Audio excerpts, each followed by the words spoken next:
Jrue, another guy we'll talk about, I'm sure, with a huge bounce back. But, Yeah. nobody else really had it going, and I thought that was where Tatum at times picked spots to just be like, okay, the team needs me right now for my scoring. And there have been plenty of times where they haven't needed his scoring, and he still gets criticized for not scoring. Tonight, they needed it a lot of that first half where it wasn't the prettiest basketball, but he did enough to get it done. So it was good to see him kind of coming through and doing those things when needed. But overall, I still think he wasn't overly forcing it, anything like that. I thought it was just little subtle changes, like I mentioned, shooting those threes without hesitation.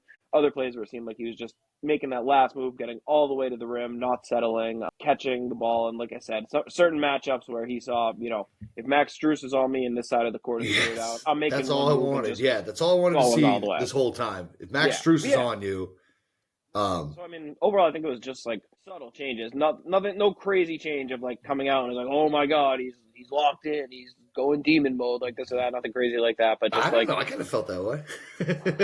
maybe. I mean, maybe a little. I don't know. It felt like there was just more of a I'm gonna get to the basket and just finish at the basket, not finishing, trying to get a foul drawn on him, which I felt like was kind of like the theme of the whole team in the last game, where it was they're getting to the hoop and not really trying to truly finish. And I don't know, a few times where he just got the ball and it was you know what, fuck it, I'm getting to the basket. Yeah. Maybe a few times where he would have passed out of that otherwise, to a good three or whatever. But I think that altogether just played in pretty well to get him going. Strip the bolts on him. Shoulda never sent him to pick up the work for him. Sprayed the park and had my shit inside the car. Marcus Smart boy was shooting with a 36 on him. Said if he wasn't in the rush, they was all gone. All right. Greetings, Chudlings. Welcome to another episode of Chuddy's Corner, sponsored by Nick Prano Real Estate. Check out nickprano.com for all your real estate needs, local, global, big, small, whatever you need. Nick Prano Real Estate, he's got you covered. It is Saturday, May 11th. Celtics get the 106-93 win over the Cavs. Chuddy, how are we feeling tonight after Celtics get themselves back on track? Feeling better. Feeling back on track, I think is a good way to put it. Didn't get too low after the last loss. Not getting too high after the win, but this is a lot more like it. Right out of the Missoula playbook with that answer there. I feel like that was exactly what Derek White said to Abby Chin in the pregame. So, yeah. And you're right. Yeah, it feels it definitely feels good though. I think one thing that we can kind of jump right into, I think, was Tatum tonight. Tatum's definitely put himself back in the conversation there for I don't know. He was always in the conversation. I don't know where I was going with that. I was trying to pull up his stats in front of me, but Tatum has 33 points, 13 rebounds, 6 assists. What do you make of Tatum's night? I thought it was good to see him finally kind of be, one, I think, way more aggressive. Started the game really hot. Hit 2 threes real early. Didn't hit another 3. Fucked over the Chuddy Bar parlay. So sorry about that to anybody who had the Chuddy Bar parlay. But yeah, Tatum, it was good to see him back playing the way. The pick and roll was just death for the Cavs all night long. Go ahead and give us a little bit of your thoughts on Tatum's night. Yeah, I thought it was a good night. It wasn't nothing that surprised me. I mean, I never. Well, was it was it different? Was it noticeably different? Yeah, because it felt noticeably different to me, the way that he was getting the ball, demanding the ball, and wanting the ball, and maybe right out of the gate, it seemed like there was a little extra emphasis on him.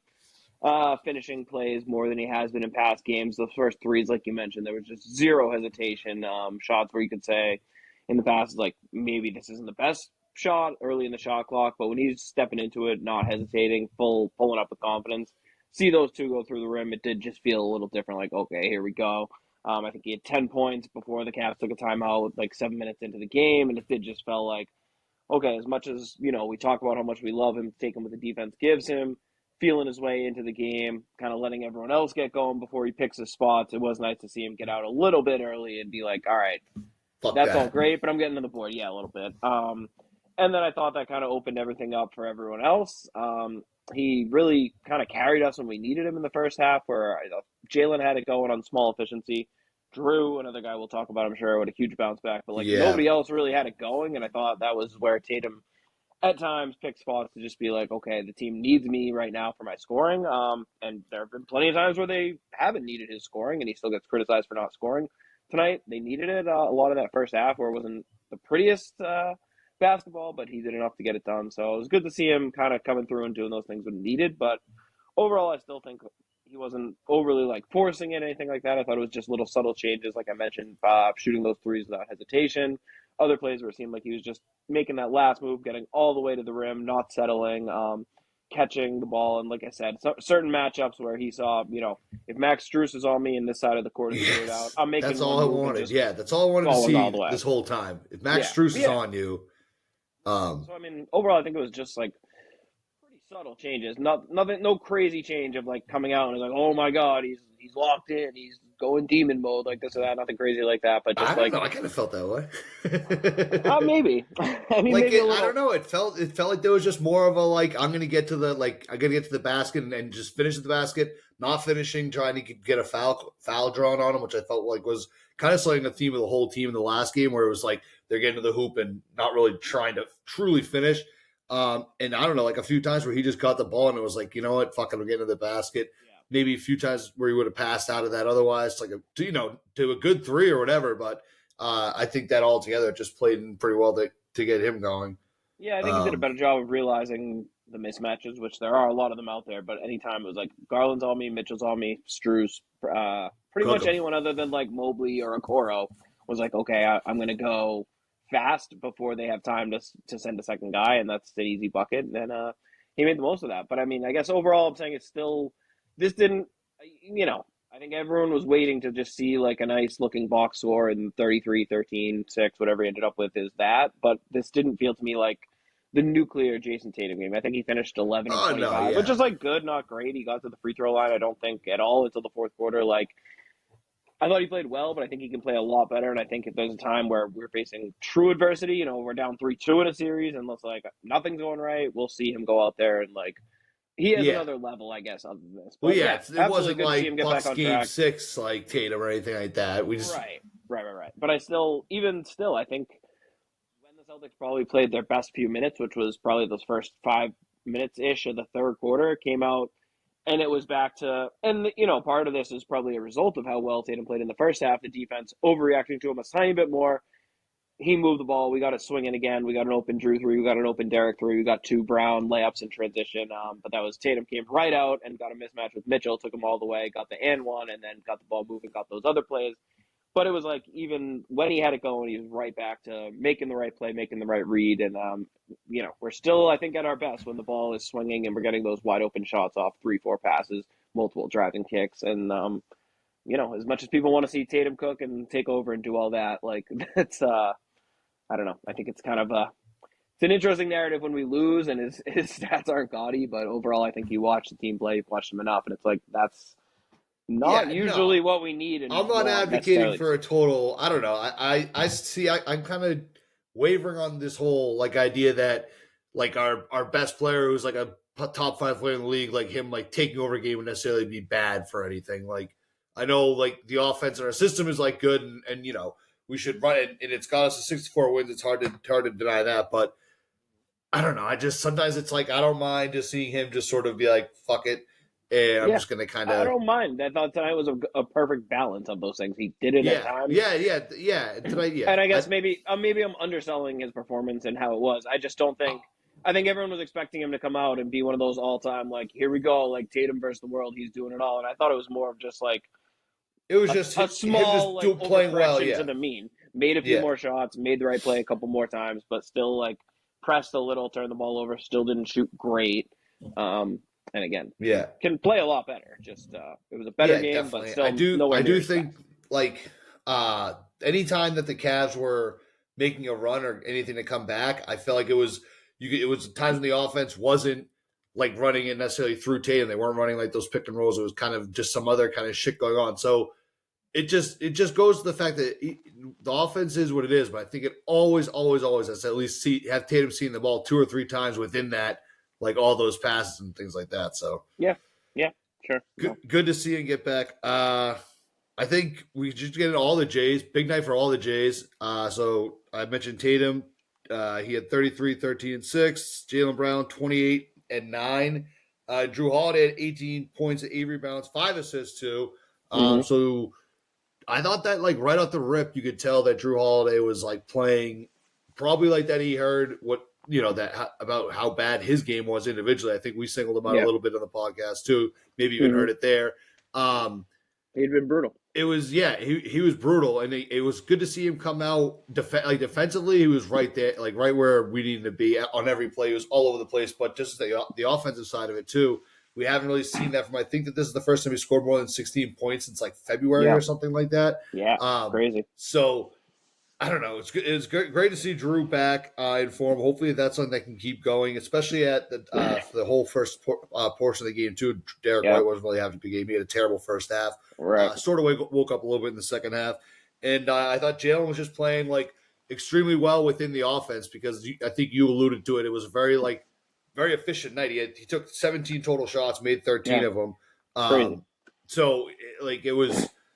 When he got the ball and he made a play, he had that fadeaway jumper going too. Overall, just loved his on both all three of the Jays. So go ahead, give us more of a breakdown. Talk about Jaylen and picking his spots, and again, I mean, talk about a quiet 28 points, but it was just like everything was. It felt like the right read on his end, and he knew exactly when to go. And he saw a matchup, he would get one slight angle on a guy, and he was by him. He was to the rim, and it was like layup after layup, just great finishes around the rim. And you mentioned just a lot of. It seemed like the Cavs kept making runs, and I felt like so many of their runs he would answer with just like, "I'm putting my head down, I'm getting past my guy, and I'm getting a layup at the rim."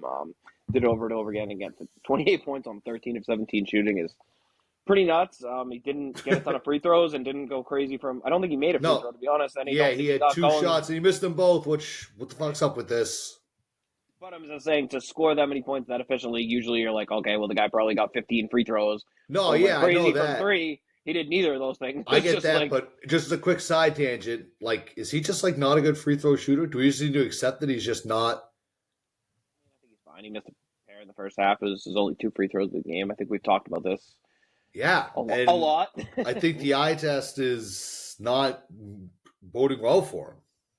I think the eye test is better than the numbers. I think the eye test, the shot looks fine. He's obviously a good shooter, so I think he's just got to lock in and make them when they matter, and we'll see what happens from there. But overall, I mean, I think that's a crazy thing to be talking about after the game he just played. 70% of the season?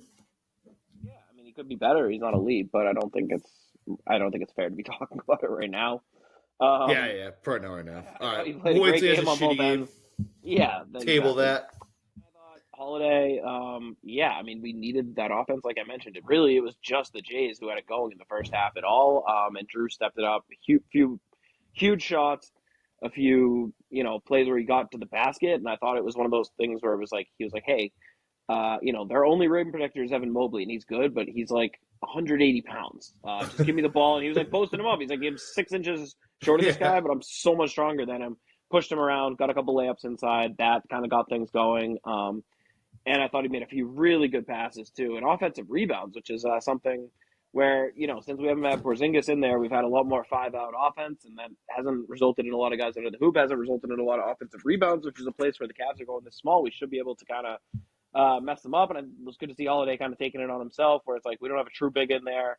I'm fine with this matchup. I'll go play in there. I'll play the dunker spot. I'll post up. I'll battle. He had a few big offensive rebounds. He had the one beautiful one where he kicked it out to Hauser for a 3. Like, just big momentum plays. He was making a lot of them in the first half. Great to see. And again, especially without Porzingis, it's like, even when the Jays are playing great, we need either one of White or Holiday to have it going on offense. White, as you mentioned, the last 2 games, not the case.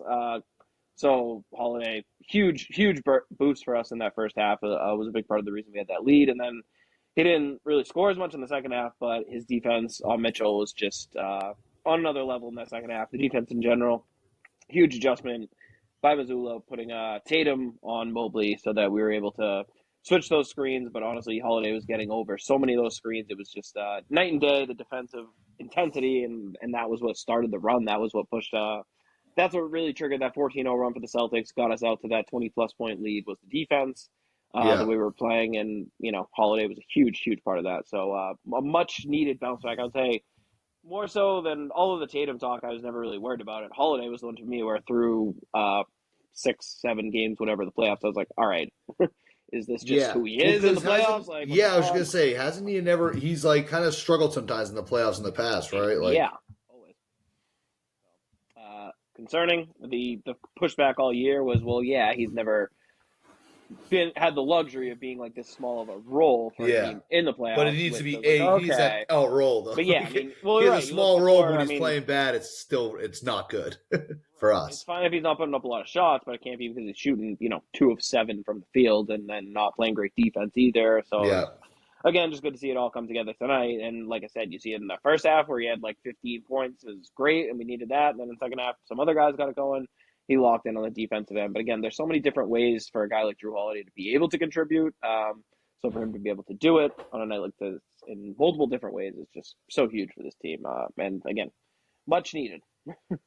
Yeah. Yeah, I was glad to see Jrue Holiday. Let's talk a little bit about the defense because this is again we talked about that the last game. So one thing you can control totally. The shots are falling for us tonight, Yep. thankfully. But when the defense is playing well, the Celtics team really is unstoppable. They were just showing it up on the NBC broadcast, the post game. The Celtics are 20-0 this season when they hold teams under 100 points, 5-0 so far in the playoffs.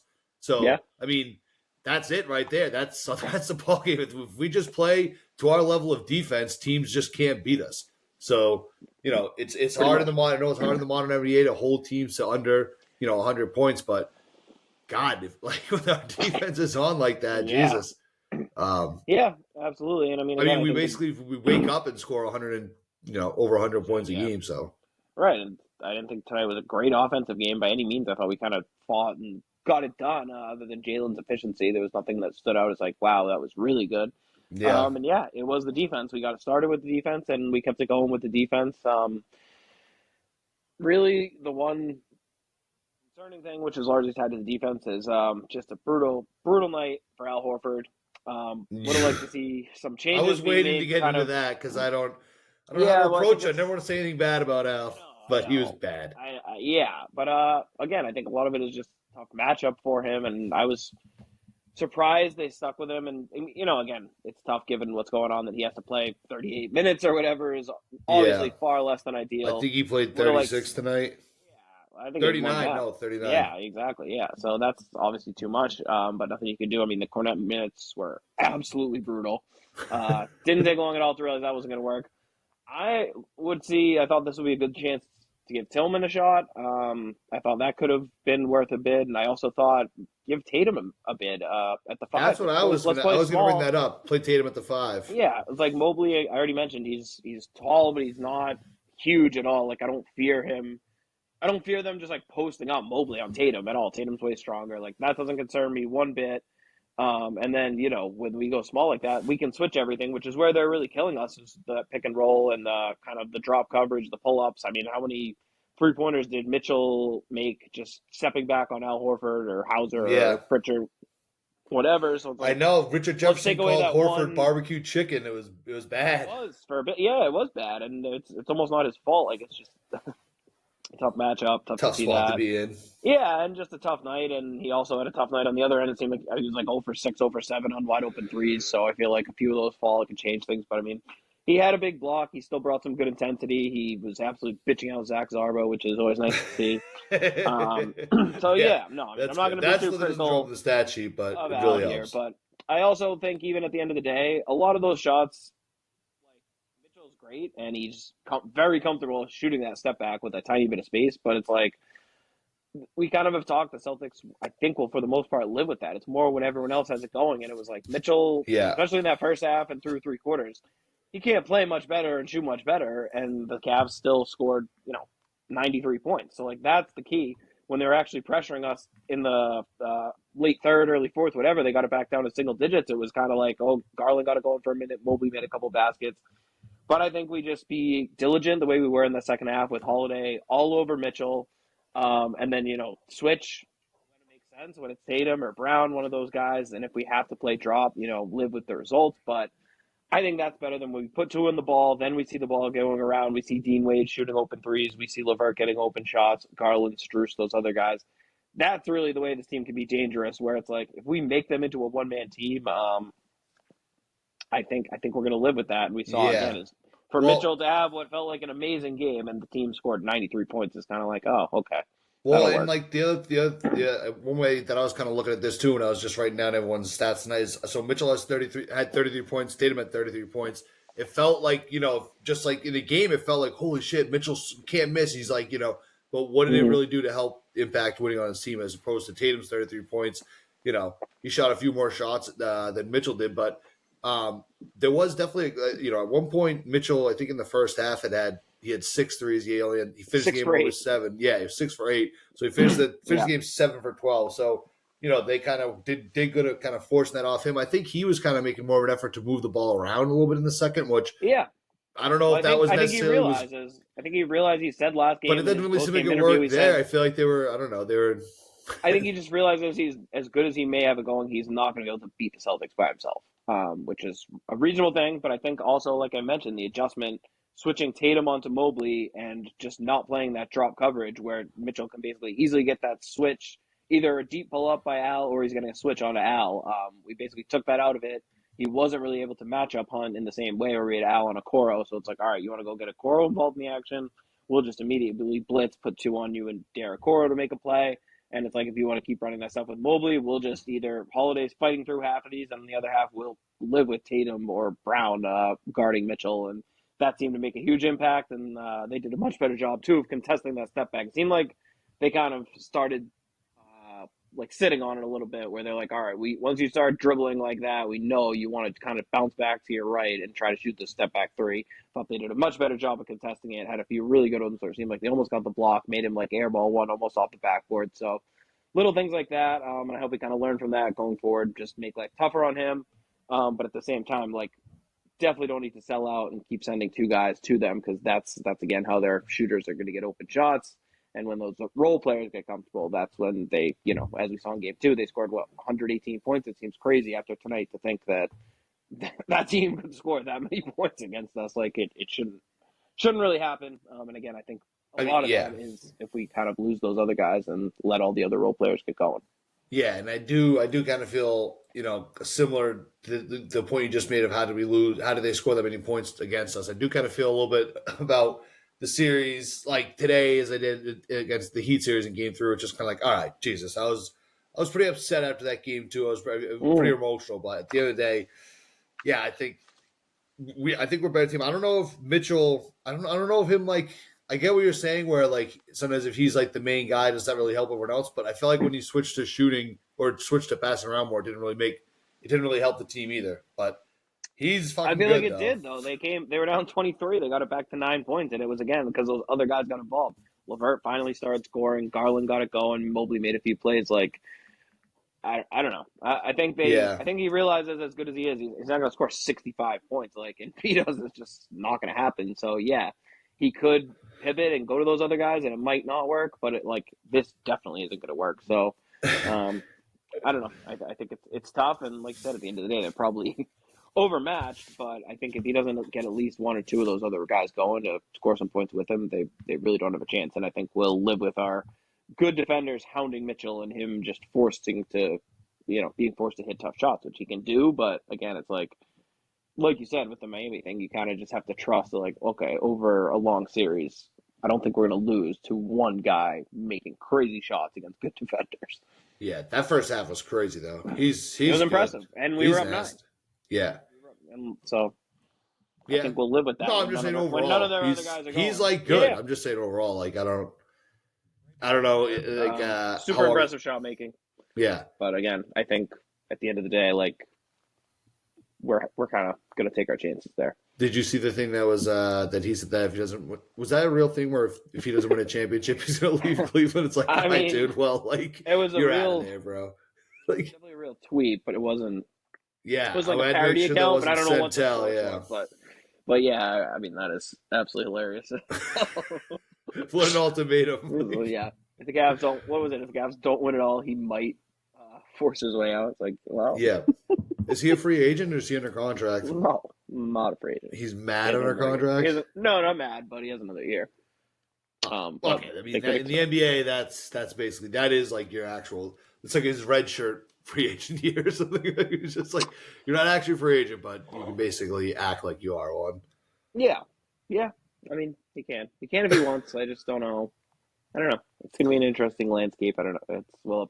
We'll have plenty of time to talk about the offseason and what may Yeah. happen with this team and Donovan Mitchell, but I don't know. I think this might be like a grass ain't always greener thing where I think he's in actually a pretty solid situation for him. So like I don't know, is he at a point where he wants to go to another team and kind of sacrifice being the guy? Like, does he want to take on a secondary role? Because otherwise, I'm not sure he's going to find a better situation where he's the guy and is on a better team. I think he might just want to ride it out here. Seems to have a decent coach. He's got good young players around him. I think he just needs Garland and Mobley to get a little bit better, figure out what to do with Jarrett Allen, and maybe they're one or two moves away. But I don't know. If he pushes his way out of town and just wants to go to like the Nets or something just to be in New York, I'd be like so Miami's what everyone says now. Great. Go for it. Cool. All right. You mentioned Jarrett Allen. I had something about Jarrett Allen. Do you have anything else on this game though before we get into that? Yeah, no, I mean I thought overall I was a little I don't want to say frustrated, but I thought Missoula a little slow to make a few changes tonight. I would have liked him to be a little more aggressive with things that clearly weren't working. We mentioned we want no reason not to see him go small. The corner minutes were a disaster. The coverages on Mitchell shouldn't take that long, I guess, to just make some changes that it seemed like watching the game were pretty obvious. I know you don't want to overreact on a team that's been this good for this long, but in certain games it's like, all right, this isn't working. Let's just change it up. But I do want to give him credit for extending Tatum. I felt like he didn't ice him out with the early substitution. He saw he had it going, let him play the entire first quarter. So, that little actually, things like that are good. And I thought he had a bunch of good timeouts too. So overall, I'm not saying it's a bad Missoula game. I thought, but some spots were fair to criticize him, but some other things I thought he did well. Continues to learn, continues to get better. So I'm confident that will continue. But it was also interesting to see that he really pretty much only played six guys. He went in for Cornette for the shift, realized that was untenable, took him out. Hauser played a little bit in the first half. I think eventually they were just picking on him too much and he came out. But it was really the starters, and Pritchard played almost the entire game. Some other only more 9 nice minutes for Hauser, 22 for Pritchard. Yeah, Pritchard had some nice minutes. He made that huge logo three at a time where things got dicey. He made that three, and then White made a three right after. So again, it seemed like the Cavs, credit to them, they didn't quit. They there was a lot of times where it felt like we were just going to completely boat race them. They never let it get too far away, even until the very end. It was like they were hanging around, 9 to 15 points. But also credit to the Celtics, they never really let them get it below that like 9-10 point threshold. It seemed like we always pushed back. Got stops when we needed to enough so that they really couldn't go on a big run, and then we did a good job rebounding the ball and did a good job of not completely like shit mode on offense. We pushed it enough, we attacked enough, and kept getting good looks. Even for like the last like 2 minutes, Joe was like telling them like run, which good, loved it, be. And we did a lot, and again, that was a lot of those Jaylen Brown plays where he was so efficient because a lot of that his attack mode tonight was absolutely relentless. He seemed like he probably had 6 or 7 layups where he was just like, I'm not slowing down. I'm getting all the way to the basket, realizing they don't have a true rim protector in there, or Mobley is like shouldn't be someone who's deterring guys like the Jays from going to the rim. So it seemed like they were much more active, both of them, but especially Brown in a lot of big spots. And then mentioned White, who had really probably 6 worst quarters in a row in these playoffs, but in the second half he came right out, made a few huge shots, had a couple big plays. That momentous block on the Mitchell layup was huge. That led to yet another Jaylen fast break, and hit a couple timely threes in the second half, which was great to see. So overall, this was like not the prettiest Celtics win. We saw glimpses of that beautiful Celtics basketball where the ball's humming around and we're getting open looks, but overall, a game we had to grind out against a team who fought hard, wouldn't quit, and I thought we did a really good job of just taking care of business, I guess. So the theme of the year comes back when we need it most. Good taking care of business game. Yeah, exactly. So it wasn't always pretty, but got it done, and that's what the playoffs are about. No style points. Yep. All right. Jarrett Allen. So hasn't played, I think, not this whole series. I know that, but like a few games back in the other series, like started the playoffs. Game 4. I think he missed the last 2 games. Okay, we talked a little bit about like how it was like rib contusion, which we were just saying is like a rib bruise. It's like hilarious. Did you hear when they were talking about him, like his recovery, and the sideline reporter, I'm blanking on her name, but she was saying she's Cassidy Hubbard. Yeah. She was saying like he was out like practicing with the team, like getting some shots up, like seeing how he feels, and then she's like, but like things are feeling good in Warwas. And she goes, but really, it just it's not even about that. What it really comes down to is like how he's feeling when he first wakes up in the morning. And I was just like, thought that was like the funny, because it's like, if I based my productivity for the whole day on how I felt when I first woke up in the morning, I would be out I'd be out indefinitely. Yeah. First 30 minutes of the Yeah. day is the worst like portion of my day. It's everything is cracking, everything is messed up. So it's just so funny that this guy with like a bruised rib injury wakes up in the morning and is like, nope, definitely not playing. Like no matter like what happens afterwards. It was just the way I wish I clipped what she said, because the way she phrased it, I was just like, so like he just in the first 5 minutes of the day decides like, yeah, nope, it's definitely not going to get any better throughout the day. So who knows if we'll see him, because I'm telling you, if it's based on the morning, that would be not promising. Yeah. Yeah, that's pretty funny though. No, I missed that, but in a weird way, as much as Jarrett Allen is obviously a really good player for them, I almost weirdly feel like it's helping them to not have him and not have to try to figure out this like Mobley Allen thing. I think it's kind of easier for them to just lean into like, all right, we're going to play a little more conventional. Mobley is the one big, or we're going to go small, and the rest of the guys we're going to spread out the floor and space things out. I think having the two bigs in there in a weird way would almost make things easier for the Celtics. So it's like almost a blessing in disguise for them. And I think we're seeing the best of Evan Mobley. I thought he had a solid game tonight. He's been real good. Game 2 was maybe the best game I've ever seen him play in his career, certainly in a big game. So he's been great, and I just don't know that we see this version of Evan Mobley if Allen is in there, and if those two guys are in there, clogging things up inside, kind of messing with their spacing and their speed, kind of overall athleticism, that kind of stuff. So again, it's weird to say about Allen, who's been really good and one of their best players all year, but I think like it doesn't sound like he's coming back, because they're just basing it off what he feels like first thing in the morning.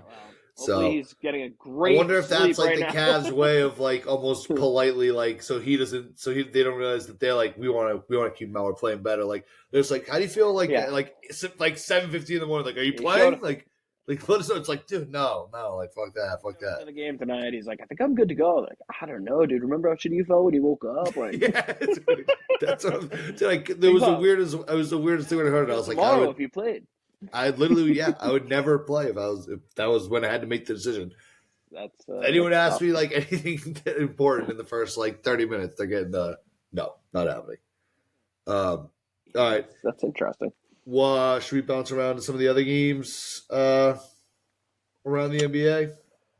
Yeah, I think we should. All right, where do you want to start with today, or do you want to go back to yesterday? What do you think is the best order to go in? Yeah, whatever. Let's go in chronological order, so we can go back to Knicks Pacers, right? Okay, Knicks Pacers. All right, so Pacers get the win, 111-106. Another just similar to those first two kind of games, just coming down towards the end, but the Pacers end up pulling away with it. I think this is just every Knicks game. It's gonna come down to the last minute. I know, which is why it's like that series. When people ask me, got to get there first. Obviously, I beat the Cavs. If we're so lucky enough to play the Knicks in the second round. Like, I don't even fear it from like a losing. I just fear it from just like oh my God, it's just I'm going to be so stressed the whole entire time. It's going to be miserable. Right. But to get back to this game, we'll save that for in case that happens. But yeah, I mean this game was just exciting all the way through. That shot by Nemhard. Yep. You should have let me go longer. I would have came up with some pretty good ones there. That was hilarious the way so there was 106. He had just missed like a three, like one or two possessions earlier too. And he had the ball with like the shot clock running out, basically just like almost like fumbled it and then just sort of just pushed it towards the hoop. It ends up making a shot. But that was just like a really kind of the encapsulation of that game and that series. But what did you think of this game? Are the Pacers going to win tomorrow, or what are you thinking? So, I mean, I think it's wild that Andrew Nemhard, great player, but was just having a brutal series and a brutal game. And I was screaming at my TV. One of the things we talked about after game 2 and 1 is that the Pacers, one of the best things they've had going for them is their bench. TJ McConnell's been one of the best players in this series. Ben Shepherd's been good for them. Higher usage rate than Tatum going into tonight. Man. What? Did you say that on pregame? He had a higher usage rate than Jayson Tatum going into tonight. I mean, that's just McConnell. I know, but people throwing a fit about that just don't really understand advanced fuck statistics. off. It's probably one of the reasons. I don't understand it. No. Those shouldn't be available to everyone. I'm just saying. Oh my god. It's hurting the discourse, but that's beside the point. But I was like screaming, like, I don't know what Rick Carlisle's doing. Having Nembhard close over McConnell makes absolutely no sense to me. And sure enough, Brunson had just hit a three to tie the game, and then Nembhard makes basically the one good play he had made, drills a 31-footer, was like, there was some stat, it was like the deepest three in the last, like, game-winning three in the last, like, 30 seconds of, that, I don't know. Some crazy stat, but it was, like, up there. There's only, like, one other shot, like, I forget what about, like, LeBron's huge buzzer against the Magic? That was, like, from all the way at half court. No, it wasn't. But it was a three, but it wasn't that deep. Interesting. Yeah, fair. But no, I don't know about. We'll go pull that one up. We can tweet it out. I'll find it. But it was just an amazing shot. And just these games are hilarious. The Pacers probably should have won by more. If anything, they should be concerned. Another game where it felt like they kind of let down a little bit. But this is just a pure war of attrition. Obviously, Anunoby was out for that one. He's already been ruled out for Game 4. So I don't think he's probably out for Game 5 at this point. I don't think we're going to see him again this series. A regular three. That was a regular three.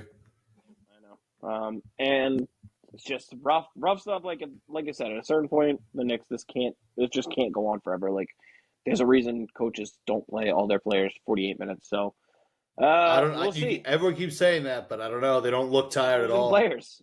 What? They keep losing players. I guess they keep losing players. Yeah, the ones that are out there look good until they're dead. Basically, it's almost like the Oregon Trail when like your health is getting like lower to like you're just like everyone's doing fine, and all of a sudden it's like nope, he's dead. He's died. Yeah. So I mean, again, at a certain point, the Pacers. Keep pushing, keep playing your game because, again, I've said, even in their losses, got to be happy with the way these games have played out. The pace very much resembles the way they want to play.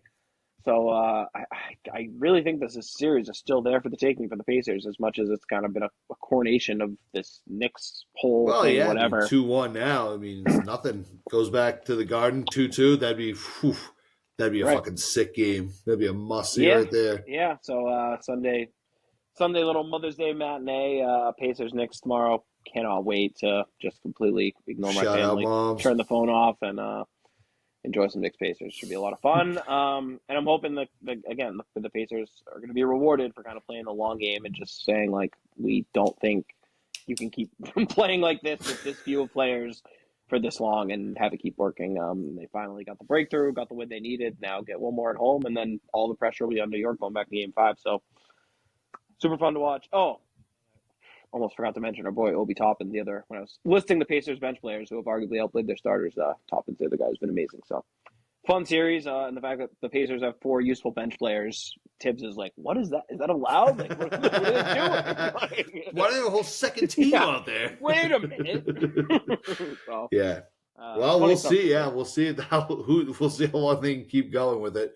It is just so funny. It's hilarious. Pure entertainment for someone who's not, fully invested. Obviously, I have a rooting interest in the series, but it's obviously a lot different than watching a Celtics game. Get to enjoy kind of the ebbs and flows of that roller coaster ride. Completely impact my mental well-being. All right. Next game, Nuggets beat down the Timberwolves 117-90, so they go down 2-0 at home, head to Minnesota.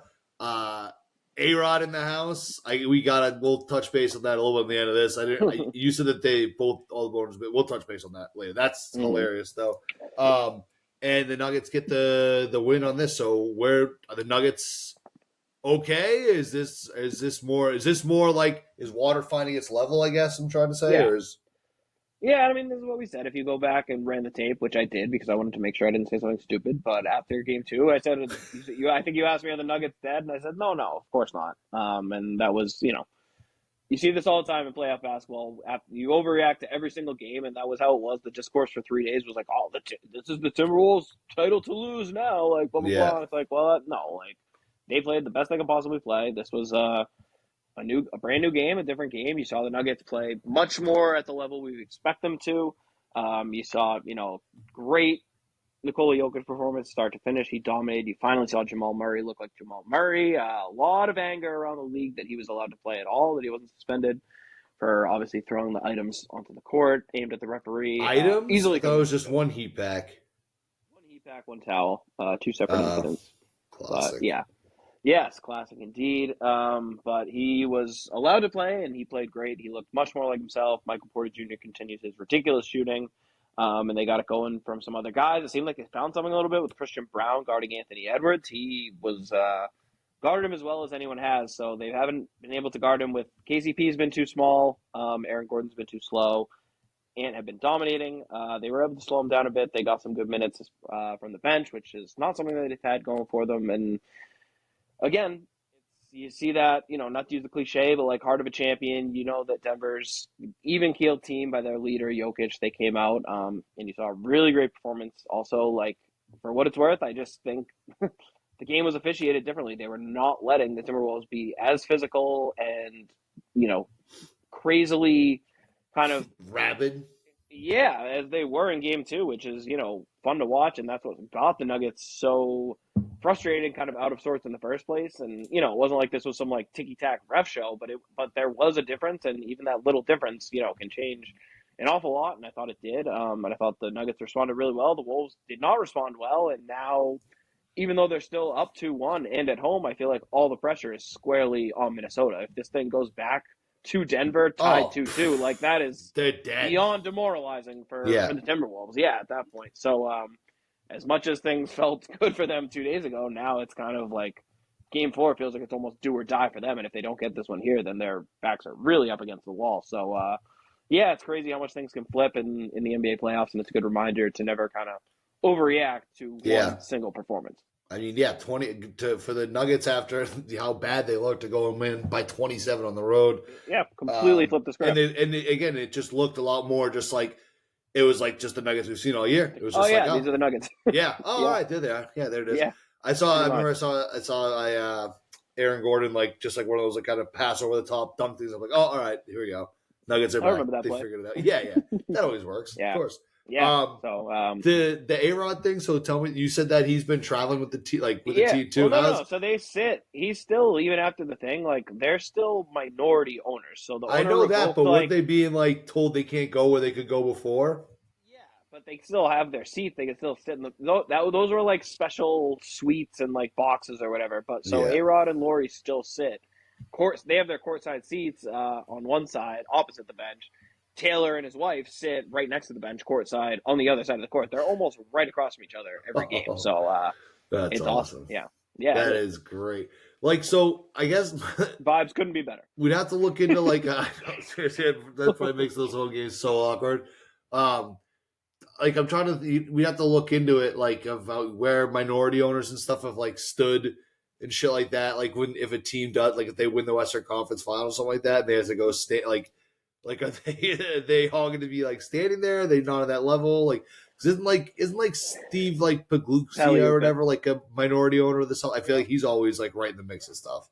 Right. He might be less. He might be more of a minority than. Well, right, and it's also I'm sure how much of it is their relationship with the majority owner, because I'm sure like Wick and Pag seem like they're boys. Like they sit together. Oh, right. All the You're time. saying, so, but like, yeah.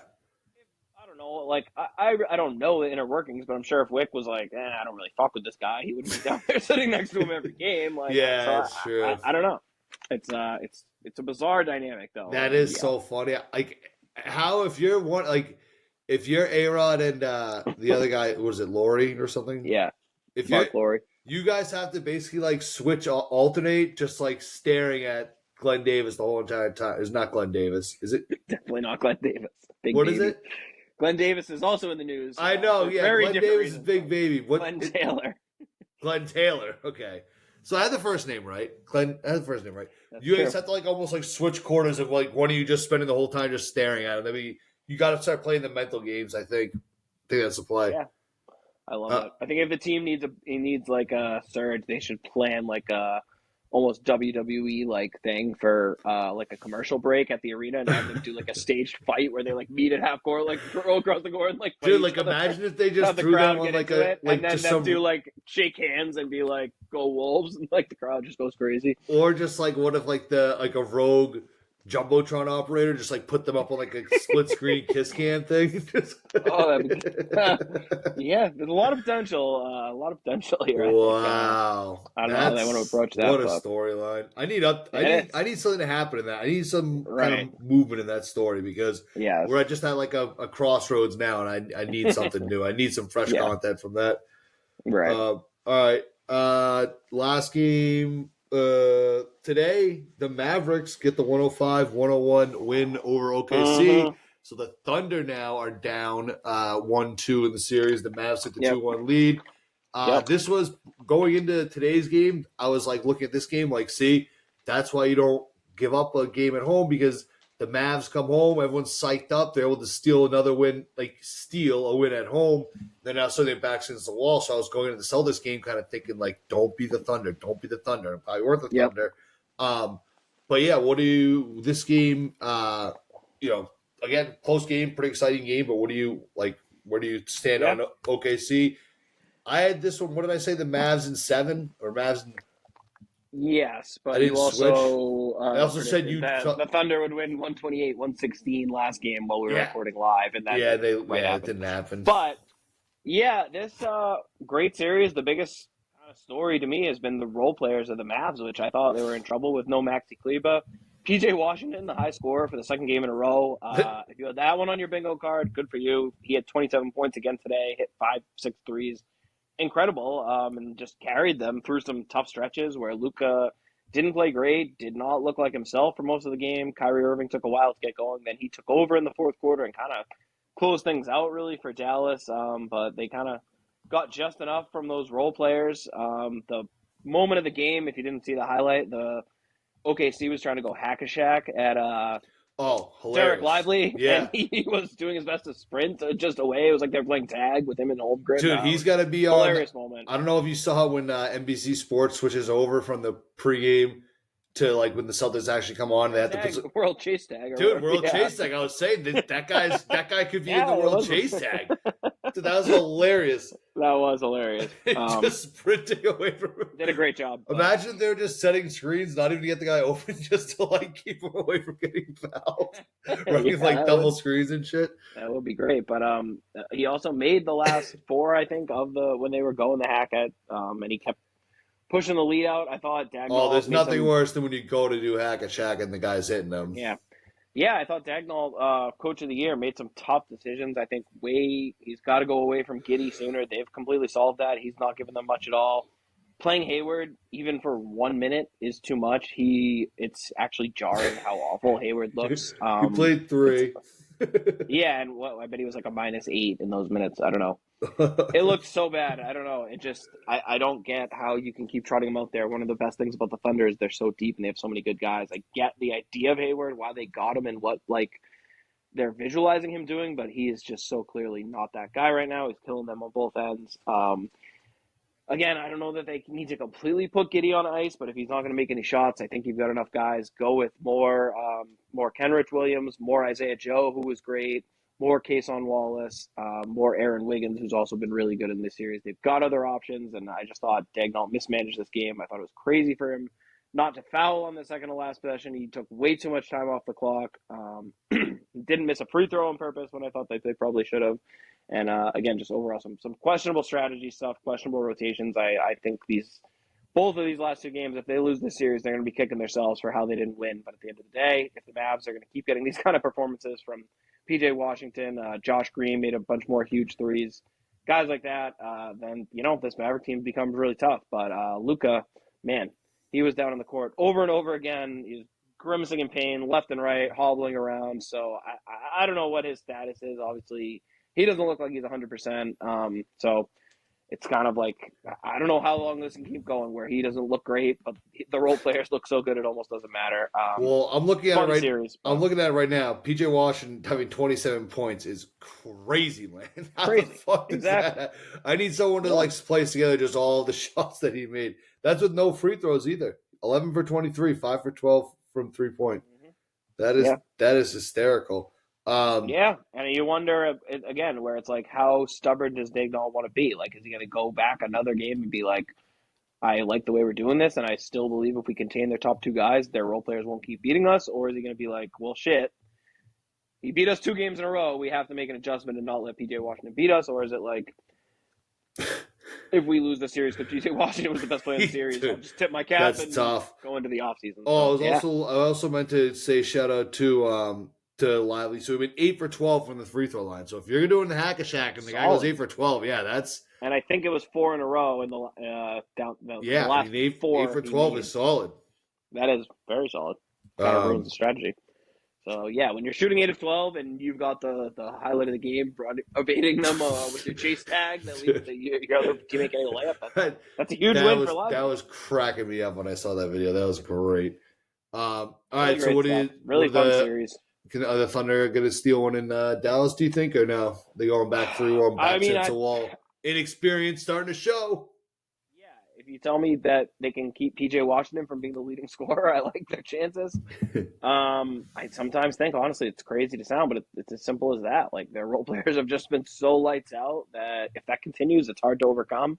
But I expect the Thunder to bounce back. I had them winning this series. I still think that's the case. I'm sure they're disappointed to be where they're at, but I think they can also look and say, man, we really blew 2 winnable games. I think, overall we like where we're at. A few small tweaks here and there, and we should be good.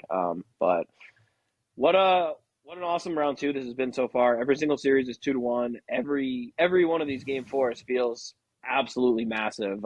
So these next 2 days we're gonna have 4 awesome basketball games that feel like we're gonna know a lot more about how these conference finals are gonna play out in the next 48 hours or so. So awesome to have so many impactful games. It feels like all of these series, none of them are over. They all they're all at 2-1. That's much, exactly what the script writers would want. So much hinges on these games, and it really feels like any of these series still like either team could win. Maybe hopefully not the Cavs, but every other series. Yeah, like fuck that. Yeah. Exactly. And we better win. We better win game 4 too. I don't want no fucking 2-2 bullshit coming home. Indeed, we had better. All right. I think that's a pod. Good pod. I think so. Yeah. Shouts out. I don't think we ever mentioned the awards. Came out this week. Tip of the cap. Jokic, obviously, 3rd MVP is not a surprise, but pretty crazy. 3 MVPs in 4 years. Easily could have won last year too, where he came in second to Embiid. Already 3 MVPs. That's only 9 players in the history of the NBA, and they're basically the guys you list when you try to think of the best players ever off the top of your head. So he's still not even 30. I think, in the next few years, we're probably going to really start coming to terms with how great historically he is and how he's going to start really stacking up with. And how he would have won more if he didn't run into the Celtics fucking bandwagon, or Celtics, not bandwagon. What am I thinking? I don't know. Train. Locomotive. I don't know, whatever. But yeah, that was cool. No other huge surprises across the board. I thought it was funny that Domantas Sabonis got a 3rd place vote for DPOY. It's absolutely hilarious.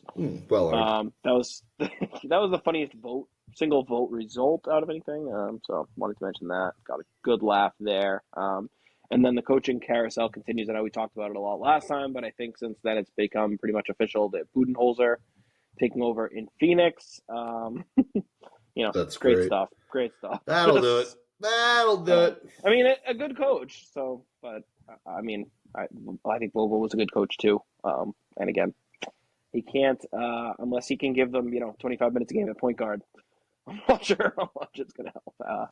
Yeah. So we'll see. But again, if I was one of these veteran guys who's already established, has nothing really to prove, like legacy or resume wise, these are the kind of jobs you want, where you figure, yeah, I can get my next 4 years of work guaranteed, and I probably only have to end up working, for $50 million. That's great. Yeah, and 2.5 of those years, he could probably be on vacation, still collecting checks, because he knows that if it doesn't work, they'll just fire him anyway. So, crazy. But great. Good for him. Yeah. Good for him. Bag getter. Yeah, tough. Interesting for our boy Charles Lee too, who we talked about, because obviously he was Bud's longtime assistant. So it felt like as soon as Charles Lee got that Hornets job, it was almost like an arms race where the Suns had to act immediately. And now it seems like Bud and Lee are probably competing for the same pool of assistants who they want to bring to their own staff. So hope that doesn't screw up boy Charles. But either way, good stuff. All right. Good pod. Everyone make sure you check out chuddyscorner.com. Check out the store. We got some merch going up. Got a dog bandana that's going to be going up probably tomorrow. We're going to get that up on there. So if you want to deck your dog out in some Celtics swag, check out chuddyscorner.com/store. Check out chuddyscorner.com, the blog itself, too. And we'll see everyone back here. We play again on Monday, right? Monday night. See you Monday night, everyone. Celtics get the 106-93 win. Chuddy, take care. Peace out, Chuddy Heads.